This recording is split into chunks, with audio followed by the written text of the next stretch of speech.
Hello, good morning to all of you. कहाँ तक आए थे, याद आ रहा है आपको? हमारी आवाज आ रही है पूजा? Yes ma'am. हाँ मैम। हाँ। आज जुड़ने में बहुत ही देर हो गई है हमें। पता नहीं क्या हो गया था, आवाज ही नहीं आ रही थी ना हमारी, आपको ना आपकी हमें। ऐसा हो रहा है कब से।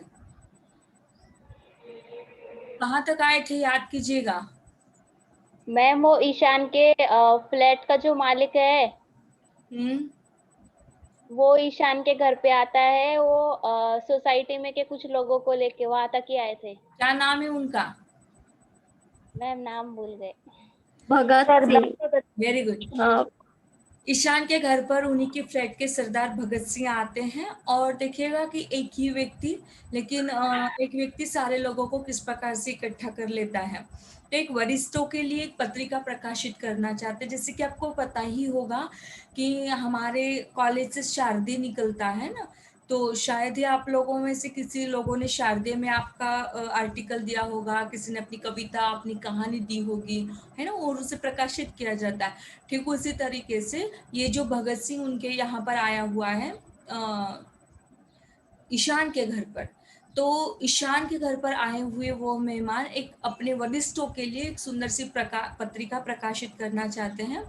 और उनके साथ साथ श्रीमती और श्री सुंदरम, श्रीमती विक्रमराज, श्रीमती भट्टाचार्य, रंगाचार्य दाम्पत्य, श्री द्विवेदी, ईला और आलोक देसाई, इस प्रकार के तमाम ऐसे अपार्टमेंट के लगभग आधे लोग ईशान के घर पर चले आते हैं। घर में गुजराती और बंगाली का सुखद मिश्रण हमें मिलता है।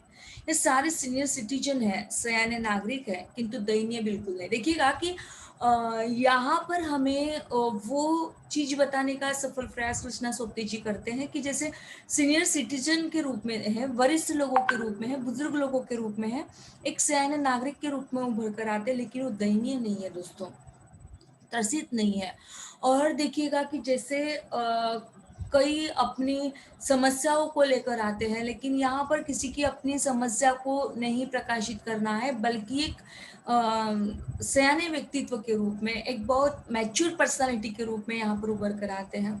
और उन सबको भगत सिंह कहते हैं कि हम लोगों के लिए जरूरी है कि हमें अपने शरीर के स्वभाव को जानना है, छोटी छोटी व्याधियों को पहचानना है, और डॉक्टर के पास पहुंचने से पहले अपनी नाड़ियों और कोशिकाओं को स्वयं स्वयं चलित रखना है।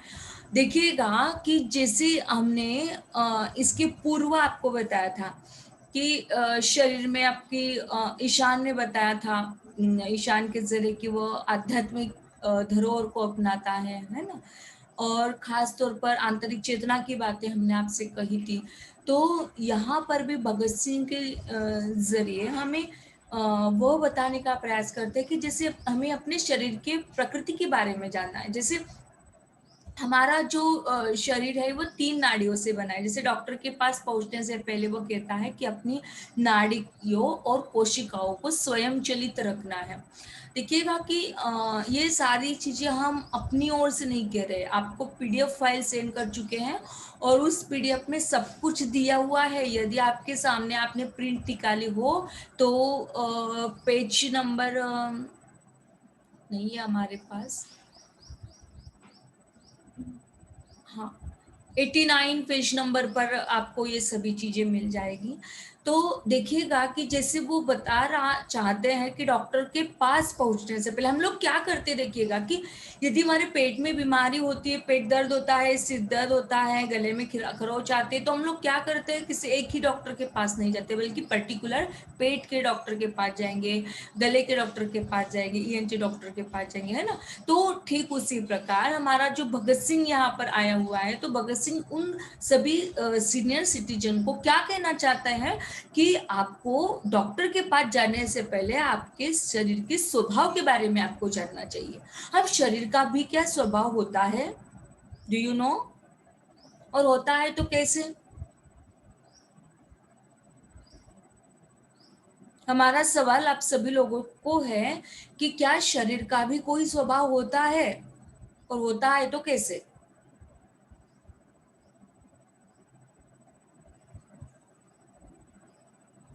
हमारी आवाज तो आ रही है अब तक? Yes ma'am. हाँ। हमारा सवाल क्या समझ में आया? क्या शरीर के स्वभाव को आप लोग जानते हैं? क्या शरीर का कोई स्वभाव होता है?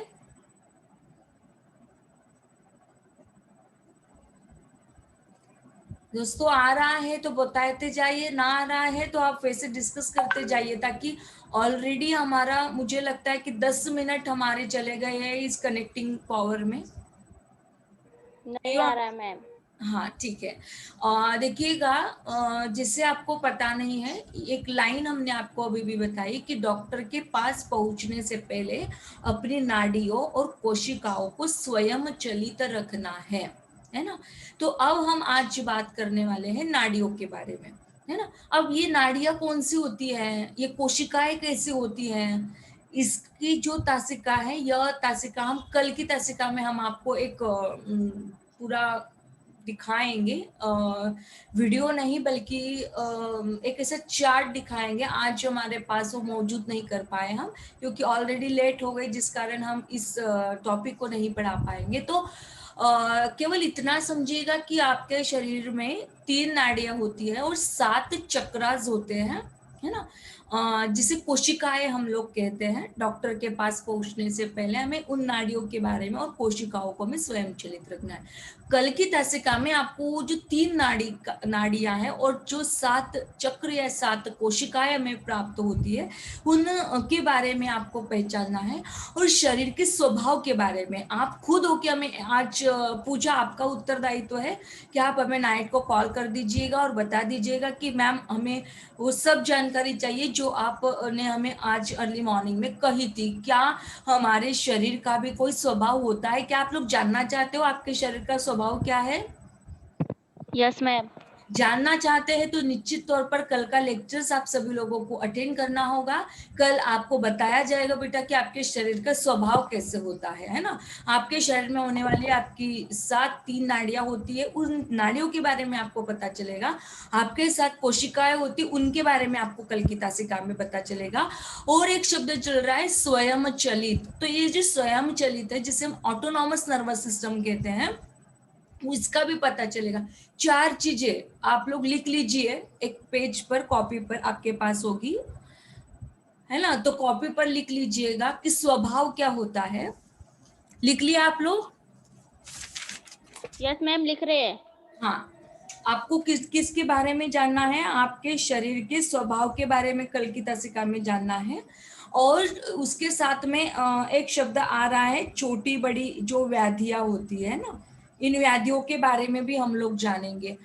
और डॉक्टर के पास पहुंचने से पहले जो नाड़ियां हमारे शरीर में होती हैं, उन नाड़ियों के बारे में, और साथ में कोशिकाओं के बारे में, और साथ में स्वयं चलित के बारे में। मतलब 5 पॉइंट्स आपके क्लियर हो गए हैं। तो देखिएगा कि जैसे ही हम कल की तासिका में आपके सामने उभर कर आते हैं, तो कल की तासिका आप सभी के लिए स्पेशल होगी। आपको अपनी स्वभाव के बारे में आप जान जाओगे कि आपका स्वभाव कैसे है, आप कौन से साइड में जाते हो और आपके साथ क्या क्या घटित होता है। आप खुद अपने वीडियो को ऑन करके बैठिएगा कल की तासिका में, तो आपको ये सारी जानकारी हम दे पाएंगे। अब देखिएगा, इस वाक्य पर हम लोग कल की तासिका में मिलेंगे, लेकिन अभी हम लोग चलते हैं कि जैसे ही सभी की मौजूदगी है और ईशान अरण्य के जन्मदिन की बातों को लेकर छेड़ते हैं। दोनों पड़ोसियों के जन्मदिन को लेकर सारे जन खुश हो जाते हैं और उन दोनों को बधाई भी देते हैं। लेकिन देखिएगा क्या होता है कि बहादुर जो है ना, जो ईशान का नौकर है, जब अरण्या ईशान को लेकर 2 केक लेकर आती है, तो वो बहादुर क्या करता है, जब बहादुर को केक लाने के लिए कहा जाता है, लेकिन बहादुर केक कचरे की बाल्टी में डाल फेंक देता है। और पूछने पर क्या बताता है कि मेरा नरसिंहा इसे खाने नहीं देगा। उसके सिर पर देवता सवार हो जाता है। देखिएगा कि नरसिंहा मतलब क्या, आपको पता होगा कि भगवान विष्णु जी ने नरसिंह जी का अवतार लिया था। तो ये जो नरसिंह जी है, तो वो क्या कहना चाहता है कि पहाड़ी लोगों को ये बीमारी होती है। मतलब ये जो पहाड़ों पर रहने वाले लोग होते हैं, वो लोग, उनकी जो देवता है, है ना? तो नरसिंहा मतलब जो नरसिंह जो आधा नर है और आधा सिंह है, मतलब पुरुष भी नहीं है और सिंह प्राणी भी नहीं है, ऐसा नरसिंह। तो कहता है कि मेरा जो नरसिंहा है इसे खाने नहीं देगा इस केक को। उसके सिर पर देवता सवार हो जाता है। पहाड़ी लोगों को बीमारी होती है। अरण्या को गुस्सा आ जाता है कि इसने मेरे जन्मदिन का केक कूड़े में पटक दिया। अब देखिएगा कि जब जन्मदिन की बात चल रही है तो क्यों बहादुर ऐसा कार्य क्यों करता है? ईशान अरण्या को समझाने का बड़ा प्रयास करते हैं। और बहादुर को तो ये मानसिक व्याधि है, मतलब देखिए ना, कई लोग अलग अलग प्रकार के रहते हैं, अलग अलग स्टाइल के रहते हैं, अलग अलग स्टाइल के इन द सेंस कि किस प्रकार के लोग रहते हैं। कई प्रकार के लोग जैसे अभी अभी शांत है और एक ही मिनट में पता नहीं कहाँ से इतना गुस्सा आ जाता है और फिर बाद में तुरंत वो शांत हो जाते हैं, है ना? कई प्रकार के लोग होते हैं। कई लोग अपने अंदर ही दिल के भीतर ही बहुत सारी चीज़ों को दबा कर रखते हैं। लेकिन शांत रहते हैं, लेकिन एक अचानक ही क्रांति शांति के बीच में क्रांति घटित हो जाती है। तो ऐसे कई प्रकार के लोग। तो अपना ये जो बहादुर है, इस बहादुर को भी मानसिक व्याधि है। बचपन से वो ईशान के पास रहता है और उसके दिमाग में कमजोरी है और इसलिए उसका ऑपरेशन किया गया था। जब ये ठीक हुआ तब से वो यही कहता है कि उसका जो देवता है, उसका देवता नरसिंह है। मुझे वो दिखता है, उसी ने मुझे बचाया है। देखिएगा कि एक और हम लोग चले जा रहे बेटा कि जहाँ पर अपना ईशान एक आध्यात्मिक दृष्टिकोण को मानता है, लेकिन आरण्या इन सभी चीजों को बिल्कुल नहीं मानती है। अनन्या ऐसे अंधविश्वास और ज्योतिष को बिल्कुल नहीं मानती है। मतलब जैसे कि बहादुर कहता है कि देवता मेरा नरसिंह है और वो मुझे दिखाई देता है। कई औरतें होती है ना, जैसे हमारे शरीर में देवी जी का प्रकटन हुआ ऐसा मानती है। तो क्या यार, do you face this situation? क्या आपका विश्वास है इन सभी चीजों पर? No ma'am.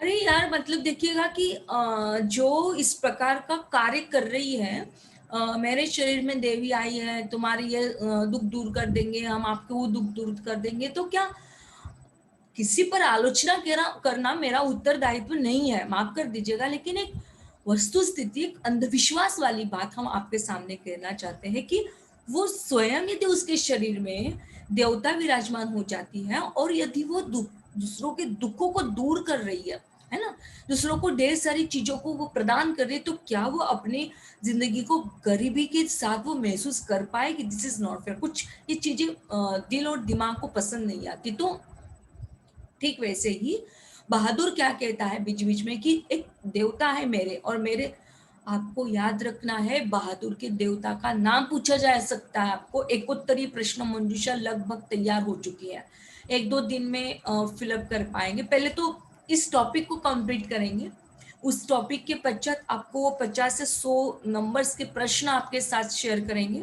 डिस्कशन होगे 2 तासिकाओं तक या 1 तासिका तक, जैसे हमारी समय सीमा होती है उस समय सीमा के अनुरूप। और फिर उसके पश्चात आपको उन्हीं प्रश्नों पर जब चर्चा की जाएगी तो उन्हीं प्रश्नों को आपको गूगल फॉर्म के जरिए दिए जाएंगे। प्रश्न उसमें ये भी हो सकता है कि बहादुर किस देवता को मानने वाले थे, श्री कृष्ण को, श्री राम को, नरसिंह जी को, या इनमें से कुछ भी नहीं? आंसर, करेक्ट आंसर क्या होगा? नरसिंह जी को। हाँ, देखिएगा, तो ये सारी चीजें सभी को समझनी है बेटा, इसीलिए आप सभी को लेक्चर्स को अटेंड करना है। अदरवाइज तो डालते भी है कभी कभी कभार, तो हम कभी लेक्चर्स को डाउनलोड कर भी पाते, नहीं कर पाते। देखिएगा 3-4 दिनों से डाउनलोड हो ही नहीं रहा है, समय ही नहीं मिल पा रहा है। तो जितने बच्चे लेक्चर्स रूम में आ रहे हैं, तो गूगल क्लासरूम में शायद उनको सेटिस्फेक्शन करना पड़ेगा केवल नोट्स पर। हो सकता है कि आप में से बहुत से बच्चे वीडियो को बाद में भी देख रहे होंगे, कई बच्चे वीडियो को देखते भी नहीं होंगे। पता नहीं आप लोगों की सिस्टम क्या काम करती है, मुझे कुछ आइडिया नहीं है उसके बारे में। लेकिन आपको बार बार ये सारी चीजें क्लासरूम में बताई जा रही है बेटा कि आपको सवाल कैसे पूछे जा सकते हैं। एक सवाल आपके साथ जुड़ता है बहादुर के देवता का, और कौन सी देवता उसे दिखाई देती है, तो फिर से वही क्वेश्चन है और वही आंसर वही होगा। क्वेश्चन बदल जाएगा लेकिन आंसर आपका सेम रहेगा, ध्यान में रखिएगा।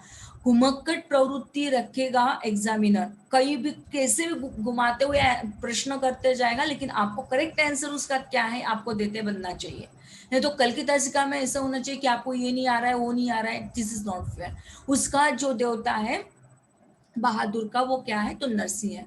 मुझे वो दिखता है और उसी ने मुझे बचाया, मतलब वो जो देवता है नरसिंह का, तो उस नरसिंह रूपी देवता ने मुझे बचाया है, मुझे नहीं, किसी बहादुर को। वह अपने घर चली, लेकिन आरण्या ऐसे अंधविश्वास और ज्योतिष को बिल्कुल मानती नहीं है और वो अपने घर पर चली जाती है। अब देखिएगा कि जैसे ईशान को पता चल जाता है ना कि उसका केक बहादुर ने फेंक दिया है और अरण्या गुस्सा हो गई है उन सभी चीजों पर। अरण्या को ये बातें बिल्कुल पसंद नहीं है और जब भी वो अंधविश्वास और ज्योतिष को न मानती है और वो अपने घर पर चली जाती है गुस्सा होकर, और ईशान चुप्पी साध कर बैठेगा। क्या लगता है आपको, क्या करेगा ईशान? ईशान अभी तो कुछ नहीं बोलेगा, लेकिन बाद में आरण्या के घर पे जाके उसके सामने प्रस्ताव रखेगा कि तुम मेरे घर पे रहो, 1 रूम अटैच बाथरूम मेरे फ्लैट में। अभी तो केक फेंक दिया है, अभी केक फेंक दिया है, आप यकीन कीजिएगा। यदि, हाँ, आप में से कोई ईशान और अरण्या था ना? मैं आरण्या थी मैम। ओके, और ईशान कौन है? मैं प्रियंका। थी मैम। ओके, आरण्या और ईशान, आप दोनों से चर्चा चल रही है बेटा। आरण्या को का केक ईशान के बहादुर ने फेंक दिया है, तो आरण्या अपने घर पर गुस्सा होकर चली गई है। ईशान का उत्तरदायित्व क्या होता है प्रियंका? क्या करोगे आप ईशान होने के नाते? नहीं मैम, मैं नहीं बनी थी मैम। एक्चुअली मैं उस दिन लेक्चर पे ही नहीं थी, मुझे पता नहीं रीना थी कौन मैम, नहीं कर रहा। रीना रीना। आप बताओ तो सही। ईशान कौन बने हुए हैं? मैं थी रीना ना रीना। मैम। हाँ, तो बताइए ना, आप क्या करोगे ऐसे समय में? आप क्या करोगे जब आपकी दोस्त का केक, बर्थडे केक आपके नौकर ने फेंक दिया है, उस समय में आपका उत्तरदायित्व क्या होगा? अरण्या से जाके माफी मांगेंगे, फिर एग्जैक्टली यही काम होता है। और क्या करोगे? और क्या करोगे? दोस्त है भाई, आपकी आपकी दोस्त आपसे खफा हो गई है, नाराज हो गई है, गुस्सा हो गई है, तो क्या करोगे आप? कितनी देर लगती है ईशान आपको? हाँ आरण्य, आप क्या चाहते हो ईशान से? क्या ईशान ने क्या करना चाहिए? मैम, मेरे पास आके मुझसे माफी मांगनी चाहिए, अपने नौकर को बोलना चाहिए मेरे से माफी मांगने के लिए। क्या? और आपको मनाना चाहिए भाई, है ना? और ईशान तो ये सारी चीजें, ईशान क्यों नहीं समझ में आ रहा है आपको?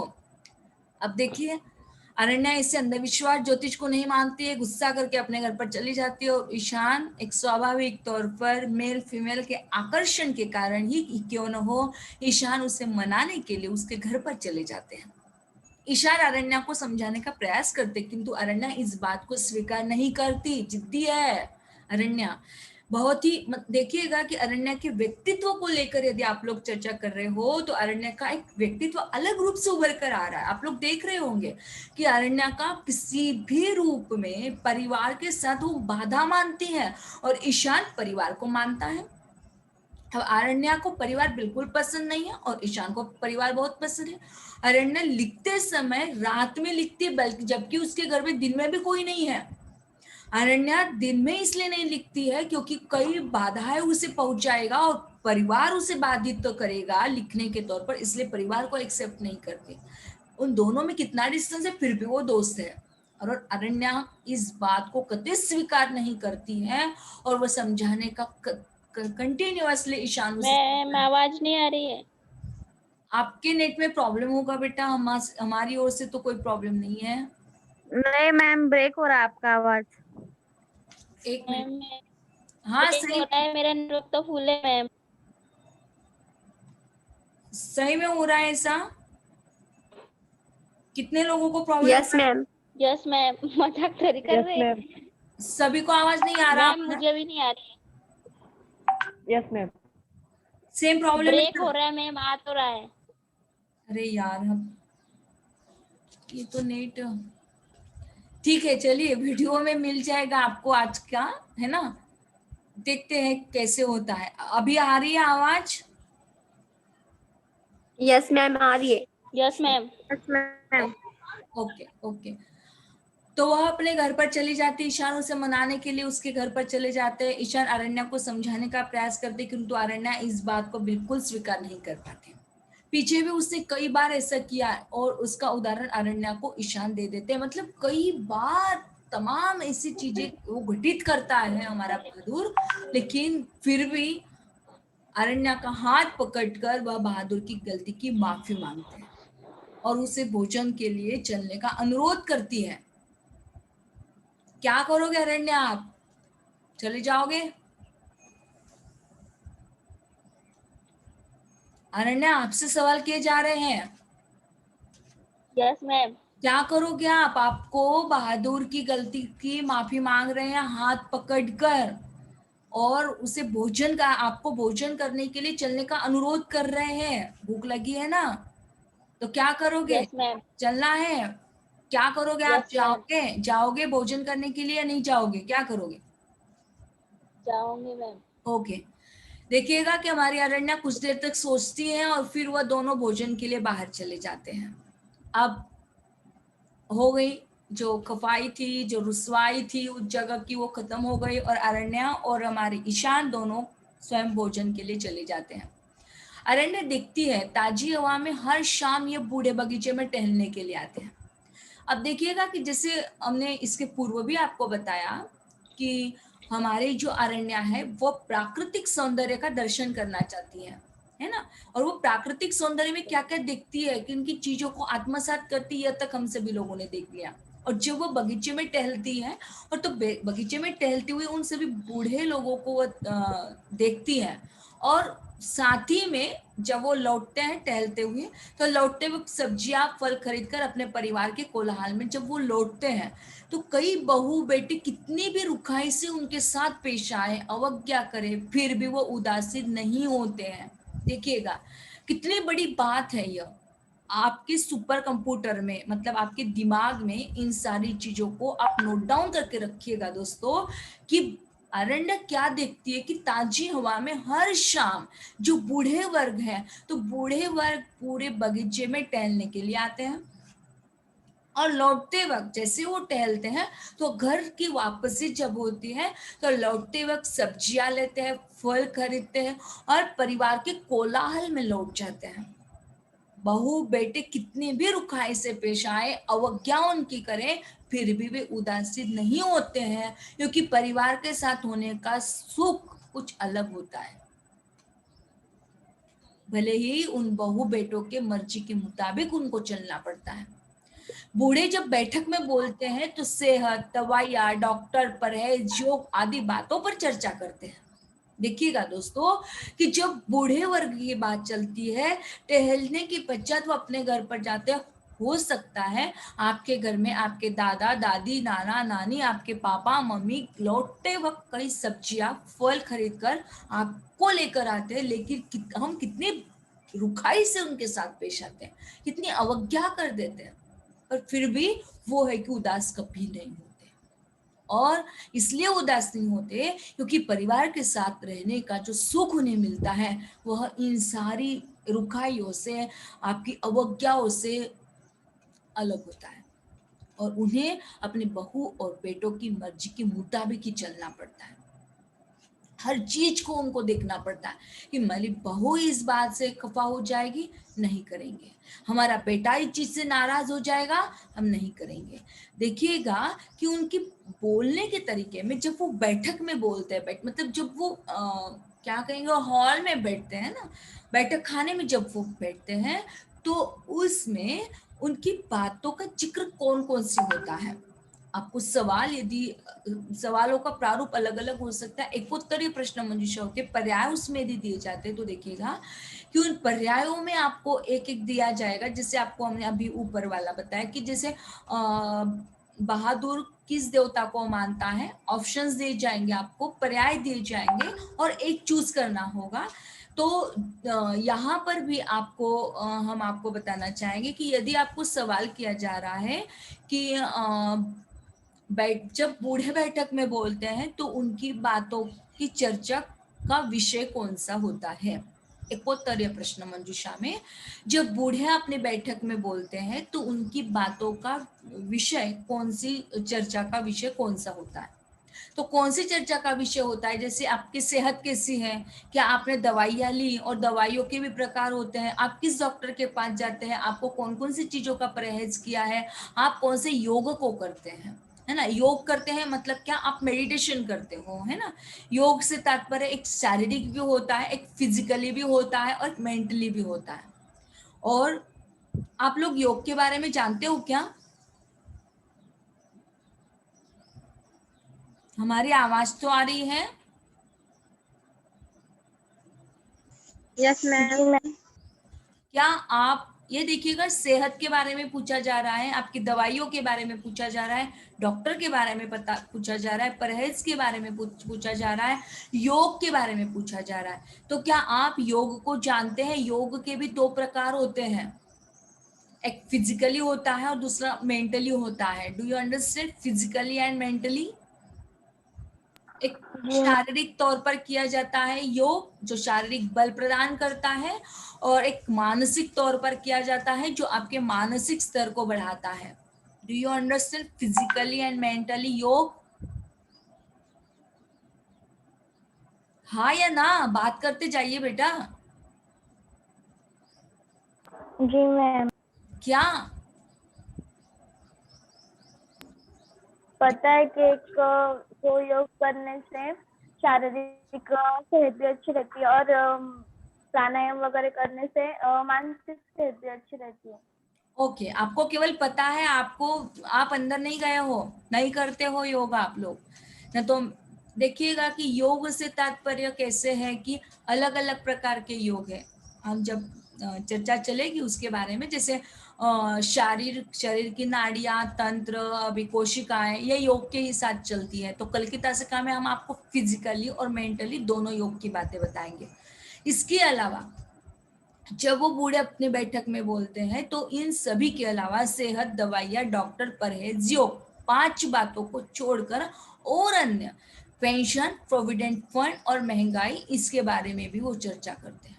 ध्यान में रखिएगा, आप लोगों को सवाल ऐसा किया जा सकता है कि जब बूढ़े वर्ग बैठक में बोलते हैं, उनकी बैठक में बातें करने का विषय, उनकी चर्चा का विषय कौन सा होता है।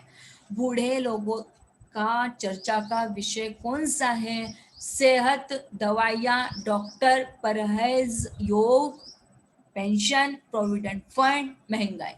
कुल मिलाकर 8 बातों पर उनकी चर्चा चलती है और डीपली चर्चा चलती है।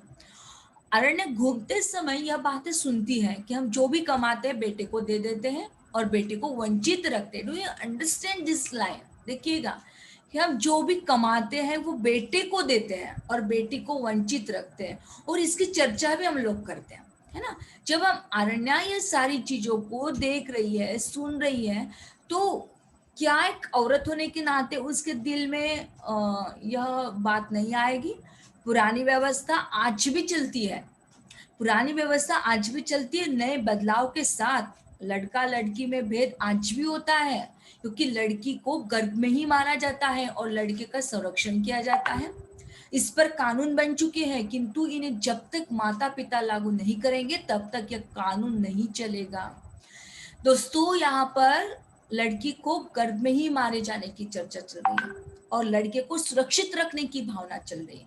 देखिएगा कि जिस गर्भ की बात करते हैं, जिस कोख की बात करते हैं, उसी कोख से बच्चा भी आता है, उसी कोख से बच्ची भी आती है, लड़का भी उसी से आता है, लड़की भी उसी से आती है। लेकिन ये अंतर हम लोग क्यों करते हैं?